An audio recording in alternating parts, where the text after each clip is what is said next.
Attitude लेके class में बैठा करो कि क्लास में साथ के साथ लर्न करते हैं।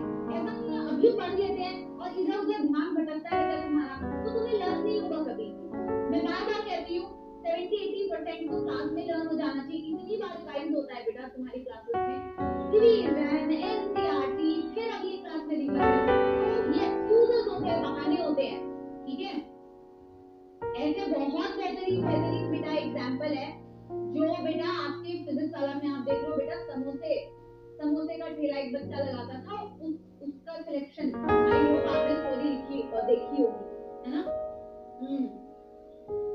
तो वो होते हैं रियल स्ट्रगल। आप तो बेटा पंखे के नीचे, छत के नीचे बैठ के तैयारी कर रहे हो और फिर आप कहते हो कि हमारे भी बहुत बड़े स्ट्रगल है।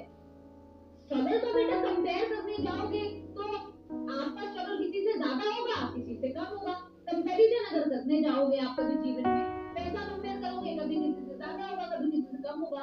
कंपैरिजन करने पर तो बेटा हर चीज किसी से ज्यादा, किसी से कम हो सकती है ना। लेकिन आपके बेटा इस कंपैरिजन में किसी को कोई फर्क नहीं पड़ेगा, क्योंकि आपकी जिंदगी और आपकी बाकी सारी चीजें तो आपके ऊपर निर्भर करती है।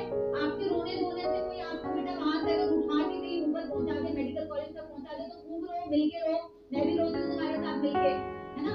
तो उससे तो बेटा तुम्हारा कोई फायदा तो नहीं होने वाला, तुम जहाँ हो वही रहोगे। अपने आप को उस जगह से निकाल के बेटा बेहतर जगह पे लेके जाने की जिम्मेदारी तुम्हारी खुद की है।